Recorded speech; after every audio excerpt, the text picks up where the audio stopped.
Se soumettre en accord avec les politiques mises en œuvre, se soumettre à regret, sous la pression, ne pas se soumettre et se relever. Ainsi se résume désormais notre choix de vie. Les événements mondiaux, vécus depuis 2020, amènent chacun à sa propre croisée des chemins. Ces 2 dernières années ont eu le mérite d'éclairer notre vision de la France et de ses institutions. Ce chemin de conscience nous mène à présent aux choix les plus importants de toute une vie. L'exécution de cette politique mondiale voulue par une poignée la rend de plus en plus visible aujourd'hui pour ce qu'elle est vraiment. C'est-à-dire à sa base, vous mettez d'énormes mensonges qui orchestrent la peur, ensuite vous l'alimentez par un véritable terrorisme médiatique et ensuite vous imposez un mode de vie totalitaire par le biais d'organismes corrompus financés par les plus riches de la planète. C'est simple. Le faux prétexte sanitaire est utilisé à répétition, tout comme peut l'être le prétexte écologique, dans un contexte de pénurie organisée, qui vont très vite aggraver la situation pour mieux soumettre les populations.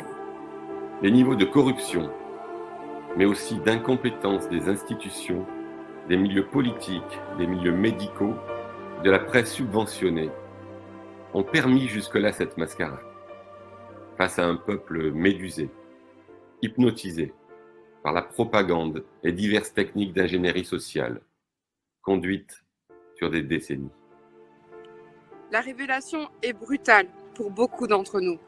Oui, nous sommes à la croisée des chemins.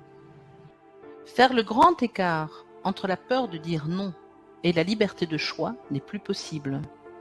Trop d'enjeux en sont tributaires. Il en va de l'avenir des générations qui nous suivent. Ce sont désormais 2 modèles de société très différents qui se présentent à chacun de nous sans compromis. D'un côté, on nous annonce, au travers d'un nouvel ordre mondial, une société uniformisée de contrôle total des individus avec des visées transhumanistes. Celle que tentent d'imposer avec autorité les gouvernements des nations occidentales et leurs mentors, celle où les gardiens de la paix sont devenus les forces de l'ordre. Un modèle où toutes les libertés fondamentales, jusqu'à la dépossession de l'éducation des enfants, seront perdues, en échange d'une prise en charge du citoyen réduite à une dépendance croissante aux autorités par le biais de règles liberticides et de technologies intrusives. Cela peut séduire ceux qui céderont à la peur.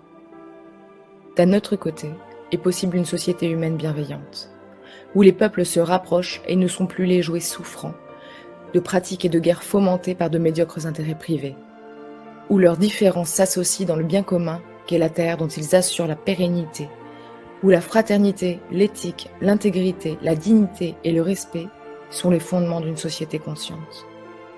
Les temps sont venus, nombre d'entre nous l'ont compris. Si le choix n'est pas fait maintenant, avec détermination, les peuples d'Occident pour commencer, puis tous les autres connaîtront une dépopulation massive et une dictature planétaire comme on n'en a jamais vu. Ce n'est pas une théorie dite complotiste, c'est ce qui nous annonce très clairement. Tout cela est vérifiable par quiconque en fera l'effort.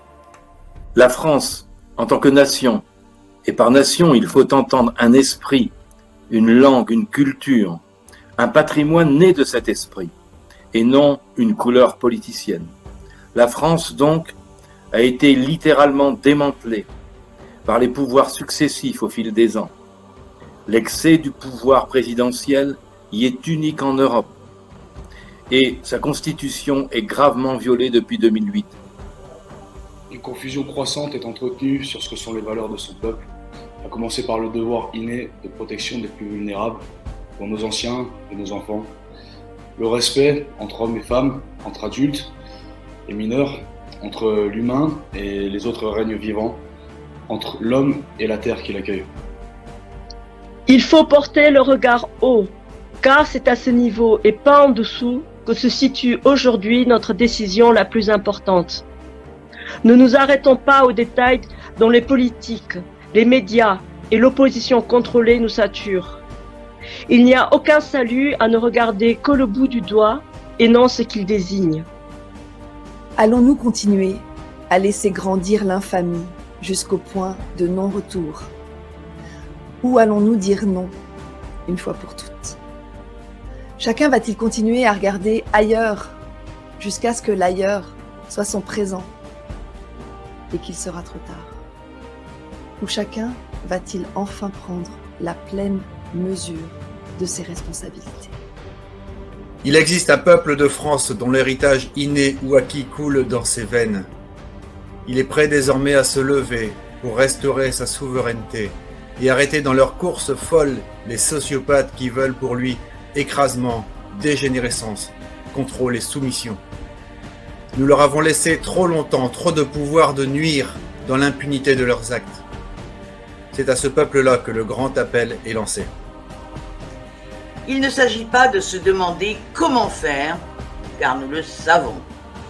La solution n'est pas de manifester dans les rues pour réclamer, parce que nous n'avons rien à réclamer, puisque nous ne leur sommes pas inféodés.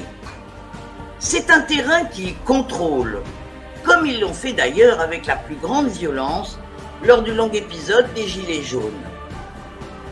Mais il existe un terrain qui n'est pas le leur, celui de l'intelligence collective du cœur. De nombreux réseaux existent aujourd'hui en France, constitués d'hommes et de femmes qui ont déjà fait leur choix de société, à travers la solidarité, le partage des expériences, l'apprentissage, la transmission des savoirs, l'organisation locale, d'une manière qui soit respectueuse du vivant.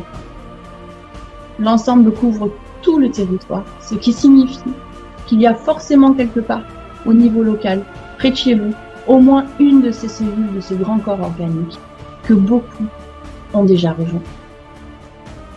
Nous appelons donc solennellement chacun à rallier le ou les réseaux de son choix. Nous appelons tous les réseaux et associations qui ne l'ont pas encore fait à se relier les uns aux autres, à se rencontrer au sein de leurs cellules locales et à organiser une communication de l'information entre eux. L'objectif n'est pas de se fédérer en une seule structure, ça nous rendrait vulnérables. Chacun doit garder ses spécificités et continuer à travailler comme on a l'habitude. Par contre, ce qui est important, c'est que chaque réseau tisse un maillage territorial, physique, avec les autres pour que on voit apparaître des solidarités et une capacité de réaction rapide pour nous entraider quand le besoin s'en fera sentir. Il faut être clair, ceux des Français qui ne se soumettront pas à la tyrannie verront leur choix, souverain et légitime, impacter fortement leur mode de vie.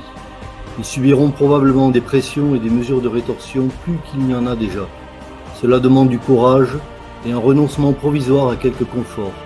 C'est le prix de la liberté et de la souveraineté. Mais il est évident que ce choix individuel ne sera possible qu'à travers la solidarité de tous. C'est à travers ces réseaux que nous la trouverons, car elle existe déjà sur le terrain et nous nous employons tous à la développer davantage. Plus personne ainsi ne sera seul pour faire face aux difficultés à venir à court terme et nous pourrons organiser correctement la protection des enfants et des plus vulnérables. Nous manifesterons ainsi la volonté d'un peuple qui se rassemble de plein droit dans une intention pacifique, dans le devoir et la détermination d'arrêter par son nombre et sa volonté la folie de quelques-uns. Car il est important que tous les corps de l'État, en qui demeurent des valeurs saines, voient émerger ce peuple souverain au sein de la confusion. Eux aussi sont désormais à l'heure des choix et devront choisir leur camp. Ne vous laissez pas démoraliser, ni démobiliser par les apparences, même si les choses deviennent plus difficiles pendant un certain temps. Un ferment des plus fertiles est déjà à l'œuvre dans ce pays, à travers des hommes et des femmes lucides et déterminés. Rejoignons-nous, rejoignez-les. Il ne reste qu'à nous rassembler. Nous savons le faire. L'heure est venue.